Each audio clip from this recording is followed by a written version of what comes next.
Swayam Prabha. Digital India. Educated India.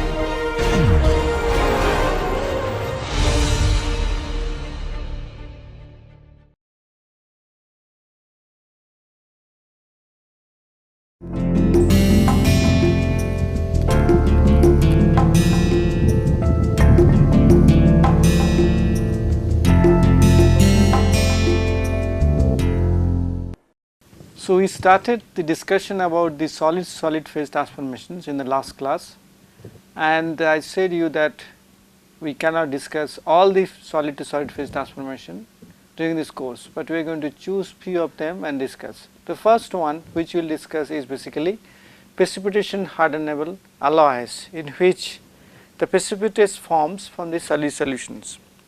As you know that this is a diffusional type phase transformation, because atoms needs to move because of the diffusional gradient, a compositional gradient, and form precipitates. This also involves nucleation growth. So, we are going to discuss the first case, that is the eutectoid transformation. So, that is the precipitation transformations. Now, as you know, as I shown you that there are different alloys which this kind of phase transformations are possible.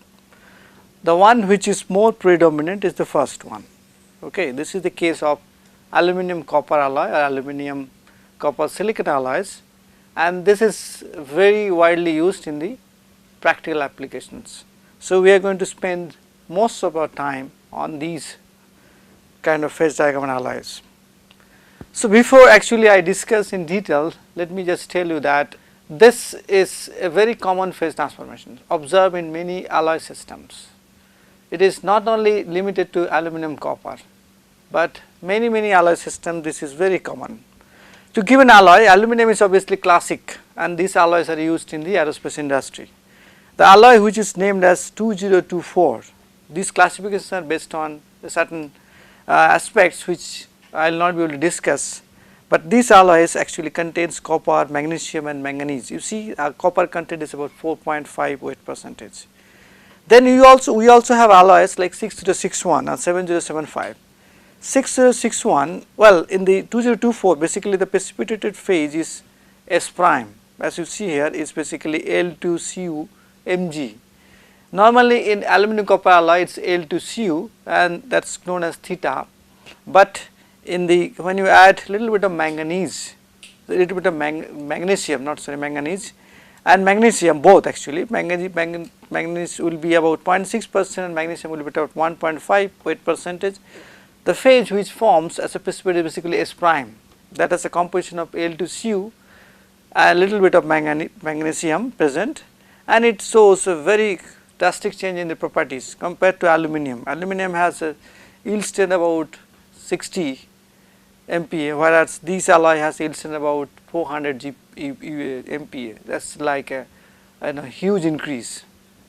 Similarly, 6061 is again an aluminum copper magnesium silicon alloy, and because it has a magnesium and silicon, the precipitate is basically beta prime, and this will be Mg2Si type.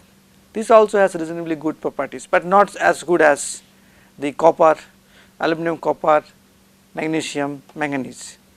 And 7075 is basically a aluminum zinc alloy with a certain amount of copper 1.6%, magnesium 2.5% and rest like manganese and chromium. So, these are actually three important aluminum alloys which show precipitation hardening behavior. But there are other alloys like copper beryllium, which is used in the mines. It contains about 2% to 8% of beryllium, a little bit of cobalt. Normally it forms zones. Basically we will discuss about that. It has a very high increase of the mechanical properties. And then you have nickel and iron alloys. Nickel alloys are basically mnemonic, and it has cobalt, chromium, manganese, molybdenum, aluminum, titanium, carbon, little bit carbon. And the precipitates, we know that precipitates are basically Ni3Al type. It can be Ni3TiAl, Ni3Al type, and this shows fascinating high temperature properties. So, and finally iron iron carbon alloys or something known as maraging steels, they have huge amount of alloying elements, nickel, cobalt, moly, titanium, aluminum. It forms both sigma and Ni3Ti. Sigma is a hard intermetallic FeMO type or FeCr type, here is FeMO, and Ni3Ti. Both these precipitates leads to huge increase in the yield strength and as well as UTS, which you can see on the table. So these things clearly shows that precipitation hardened metal alloys actually are the major class of alloys which are really used in the industry, and that I have been talking about to you for the last so many lectures, that phase space transformation is not only a subject which is specifically dealing with basic aspects of the material science, but it has a lot of applications oriented important aspects which needs to be understood. Now so that means precipitation is a very common phenomenon in all these alloys, and whatever I am going to discuss is basically going to give you a snapshot of the picture. It is not possible to discuss everything in the time frame we have. As you know, aluminum, silver also form precipitates like GP zones. GP zone is a specific name which we will discuss today. Then you have theta, gamma prime and gamma, which is basically Ag2Al. Aluminum, copper, all of us must have some idea which we will discuss in detail. GP zone, theta prime, theta double prime, theta prime and theta. Theta is nothing but a L2Cu. Then you can have aluminum, copper, magnesium, aluminum, zinc, magnesium, which I have discussed. You can have aluminum, magnesium, silicon. So like here beta, eta, S or S prime. Copper, as you say, they are zones or gamma phase, and then other things like irons, carbon iron, nitrogen, or even nickel based alloys. So finally the precipitation happens in a sequence. The real crux of this slide is that precipitation does not happen from supersaturated solutions to directly to the equilibrium phase, but it happens in a sequence. That is what actually the tuning of the properties is very possible by looking at simply heat treatment sequence and microstructures. So as I said, I am going to discuss more in general about aluminum copper alloys, because that is a classic alloy system which shows precipitation hardening. And this is very important because all the theoretical backgrounds are basically based on the extensive study on this aluminum copper alloy. The alloy which is important and widely used in the industry is aluminum 48% copper alloy, shown here. So simply by adding 48% copper, we can actually change the mechanical properties of aluminum extensively. As you know, I have shown you the phase diagram. Aluminum copper phase diagram is basically very complex on the copper side. Aluminum side is not so complex. It has alpha phase liquid, and alpha is nothing but a solutions of copper in aluminum. It has a FCC structure with lattice parameter of 4.04 Armstrong. Now as you know, as I told you very nicely, suppose if I draw a dot as a vertical line here at about 8% of copper, what is normally done in the edge hardening? Let us first discuss about that. What is normally done is that this 4% 8% copper aluminum alloy, that means it has 48% copper and 96% aluminum, is heated at about 500 and 550 degrees Celsius temperature, in the temperature range, and kept for certain time. So as you know, copper, which is basically a solute here, will be dissolved nicely in the aluminum matrix, and it will form a FCC solution between copper and aluminum. That is what is alpha phase. Now what is done is that from this temperature at about 550, this is quenched to, let us say, about room temperature, quenched into water. Normally room temperature is about 30 degrees Celsius. So it is quenched. So what will happen if it quenched, the alpha phase remains, because we did not provide enough time for the alpha phase to undergo transformation. Correct, alpha phase will remain in the sample because it has been quenched. Now once I take this quenched sample, this has basically quite a lot of copper, and then what alpha phase is supposed to have. If you look at carefully, I have shown you last class also, if I quench at room temperature, it should have basically alpha phase should not contain large amount of copper. It should contain very small amount of copper. As you see here, this is the Solbus curve which is shown here. Solbus is going down like this, very rapid decrease. So at about say 100 degree Celsius temperature, copper solubility in aluminum is negligibly small. So, because of that, alpha phase will be basically quenching to water will lead to formation of supersaturated alpha, what is known as supersaturated alpha. Okay, so this supersaturated solution of alpha is not a stable phase thermodynamically, because it has large amount of copper than it is supposed to have. So, once you heat up to 100 and 150 degree Celsius temperature, these supersaturated alpha transform, and it transform in a sequence basically of phases. So, what actually happens? Supersaturated alpha will transform to alpha 1 plus GP zones. GP zones are actually the kind of a sheet of copper atom sitting on the aluminum lattice on the 001 planes of aluminum FCC crystal structure. So, this actually copper atom which is 2 layer or maybe 3 layers of the copper atom sitting on the aluminum 10001 planes, actually 001 planes, that is the Z axis planes. Now, if you heat it up or keep it long time at 150 degrees temperature, for that again this will transform into alpha plus theta double prime. Okay, we will discuss about this structure theta double prime later. Then finally, if we heat again and keep it at high temperature for more time, it has become alpha 3 plus theta prime, and finally it will produce alpha 4 plus theta. Theta is nothing but at a composition of Cul2. So, as you see here, these alpha 2, alpha 1, alpha 2, alpha 3, alpha 4, they are actually same alpha, but different concentrations of copper.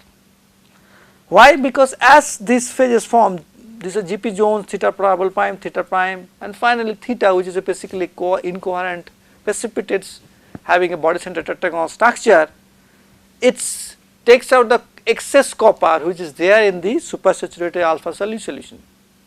If you remember carefully, we have quenched the sample from high temperature to room temperature and retained huge amount of copper in the crystals in the sample, and this copper which is present in the alpha phase is not cannot stay there longer because it is a metastable phase.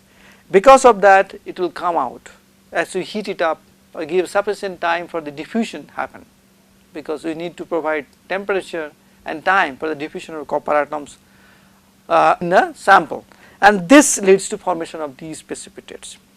Now, one can actually discuss in a detailed manner, okay, that is what I have shown you here. As you have seen that these different phases like GP zones, theta double prime, theta prime, all these things, what are they? Let us look at them very clearly first. Okay, as I said, GP zone is nothing but a specific copper atom sitting along 001 planes of aluminum. What is this? Let us look at first aluminum matrix. This is the alpha matrix. You see, it is nothing but a FCC aluminum. Basically, it is not FCC aluminum anymore because there is a lot of copper inside it. So, therefore, all the atoms which I am showing here as these blobs, okay, they are shown as aluminum even in the books also, but all of them may not be aluminum. There will be some of our atoms will be copper, okay, and it has a lattice parameter of about 4.04 Armstrong. Now, if you see carefully, this is nothing but a segregation of the copper atoms along certain planes, and these planes happens to be these planes, that is 001 planes of the aluminum alpha crystal, and they actually form some layers, maybe 2 layers or 3 layers, okay. That is what is shown here. You see, these are the copper atoms sitting as a layer, and because of that it forms very distorted structure in the lattice, and therefore these are actually known as zones. In fact, these were discovered by Gunier and Preston simultaneously while analyzing the X-ray diffraction patterns of these alloys. The X-ray diffraction pattern shows streaks in the patterns, and looking at the streaks they concluded that such a kind of zones actually form during the first step of precipitation of aluminum copper alloys, and that is why this is named by their name GP zones, G for Grunier, P for Fresnel. Now what happens, this is the first, so alpha transform to GP zone, alpha superscript solutions are transformed to GP zone first. Now once if you keep it for long time, then it will first transform to theta double prime. We will discuss later why it is first from GP zones, then theta double prime, then theta prime and theta. First let us look at crystal structures of that. As you see, it is shown, theta double prime is shown like a, it has again A is about 4.04 Armstrong and C is about 7.68 Armstrong basically. So importantly, it's basically the 001 planes actually remain almost similar. Okay, you see here FCC. Okay, only in between we have alternate layers of aluminum. You see here, this is aluminum, this is aluminum, this is aluminum. Okay, and it's very evident after looking at all the microstructures that all the sides of the theta double prime remains coherent with the matrix. Please go back to our lectures, my lectures on interfaces. So coherency means is basically it remains almost completely coherent along the all sides. That is what is shown. All the planes of that 001, 100 and 010, they remains coherent. That is why they actually dissipate. Now once this theta double prime transform to theta prime, okay, again is C axis changes, A axis does not change. Remember, A and B actually remains 4.04 Armstrong, C becomes 5.8 Armstrong. Because of that, because of these transformations, okay, so some of these planes remains coherent. It is obvious because A and B remains same, the lattice parameters. So therefore 001 planes actually remained coherent, or in extreme case it will be semi-coherent.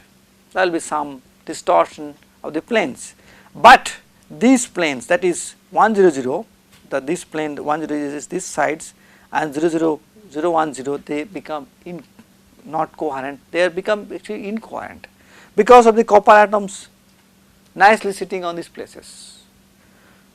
Now what is theta then? Theta is basically equilibrium precipitates. It has a body center tetragonal structure. As you see here, it is not a very simple structure to analyze initially. It has a lattice parameter of 6.07 Armstrong A or B, and C is about 4.87 Armstrong. So what is happening when you transform theta double prime to theta is basically C axis is changing, but when it becomes theta, both C and A axis values, the A lattice parameter values are actually changing, and it becomes completely incoherent with the matrix.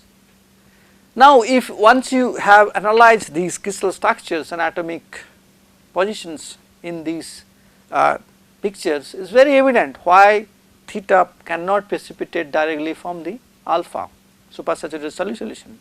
That is mainly because of the incoherent natures with the precipitate and the matrix. The interfacial energy is very high, so nucleation barrier becomes very high. Remember, nucleation here in a solid state has two important aspects. One is the interfacial energy, other one is the strain energy. Because of the interfacial energy is very high for the theta, because theta is incoherent precipitate, so therefore interfacial energy between the precipitate and the matrix alpha is very high. Not only that, it will also strain because of the difference in the elastic properties. There will be a lot of strain built up, and these two aspects will lead to higher nucleation barrier. That is why it is very difficult to precipitate directly theta from the alpha supersolids solution. On the other hand, if you look at GP zone, it is basically completely coherent structure. GP zone is nothing but segregation of the 2 to 3 layers of the copper atoms on the 001 planes of the alpha, and because of that, because it is basically few layers, the interface remain coherent, the strains do present, but they are very low, because few layers of copper, although copper and aluminum atomic size are different, it will not distort the lat is so much that the strain energy will be high. So therefore, although there will be strain, but strain energy will be, elastic strain will be low, and interference energy is obviously low because it is coherent with the matrix. Because of that, its nucleation barrier is very low. This will be followed by theta double prime.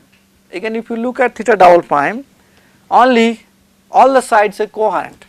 I have already discussed. Because of the nature of the coherency, the nucleation barrier is low. Only thing which will be increasing from GP zone to theta double prime is the strain energy between elastic strain energy between the precipitate and the matrix, and so on. Theta prime will have some of the facets are basically incoherent. So because of that, something the surface energy, interface energy will increase, and for the theta is basically is very high interface energy. So this actually leads to sequence of precipitation, and one can actually explain this sequence of precipitation using field energy constructions. That is what is shown here, G versus XU plots. This is directly taken from the book of Porter and Sterling. As you see here, this is my field energy curve of the alpha supersaturated solution. Okay, because GP zone is not a distinct phase, so therefore we cannot show as a Bessel field energy curve for that. It is nothing but extension of the field energy curve of the alpha. Remember, GP zone is nothing but a few layers of the copper atoms on the 001 planes of the alpha. So therefore, if I draw a common tangent between GP zone and this alpha, what I see that it cuts at alpha 1 here and it cuts there. So GP zones will have quite a lot of copper. As you see, concentration of copper is high here. That is because a sheet of copper layers basically getting attached. But the alpha which is in equilibrium with the GP zones has a composition which is higher in copper also.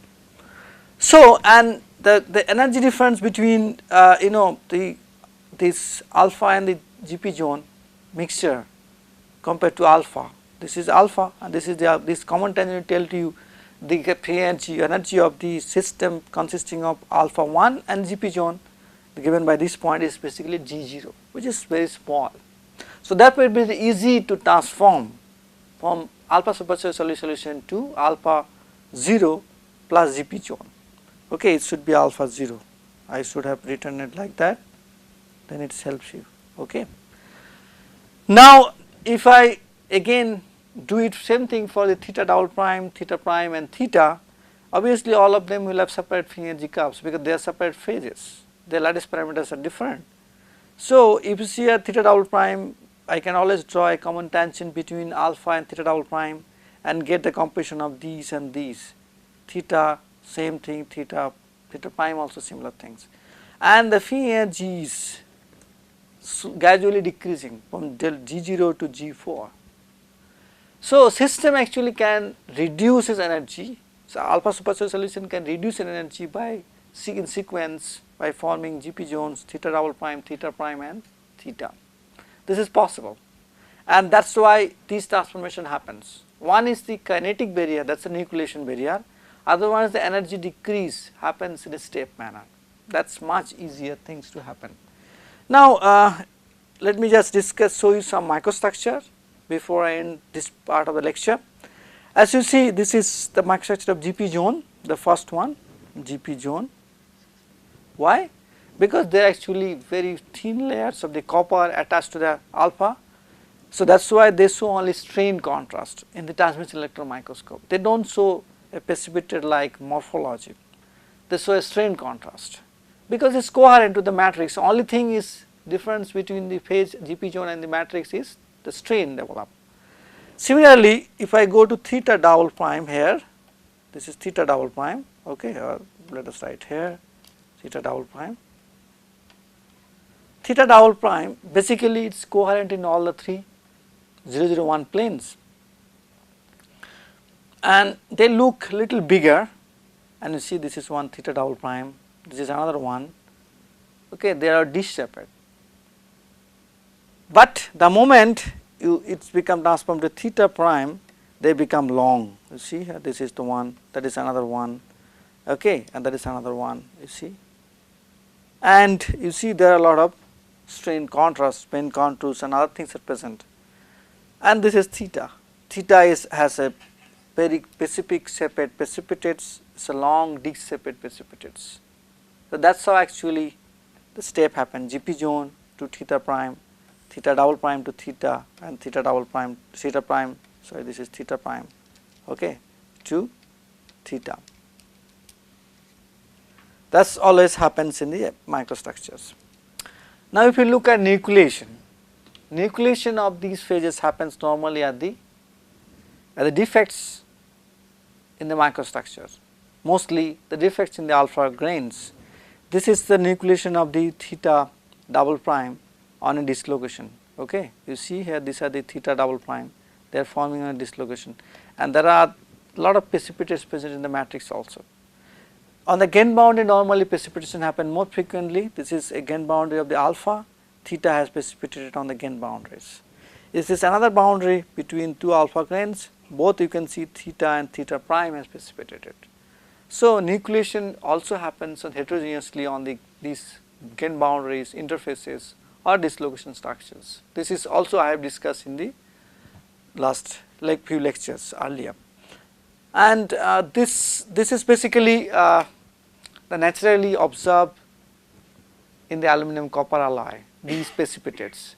And remember these precipitates actually block the motion of the dislocations or causes barrier to the motion of dislocations because they are present in the matrix. So whenever we try to deform these alloys, the precipitates actually allow us to basically make the alloy strong, very high strong, in the sense that they basically they act as a barrier to the dislocation motions. We will discuss more about that in the next lecture. So that is in a nutshell is the precipitation in the aluminum copper alloy.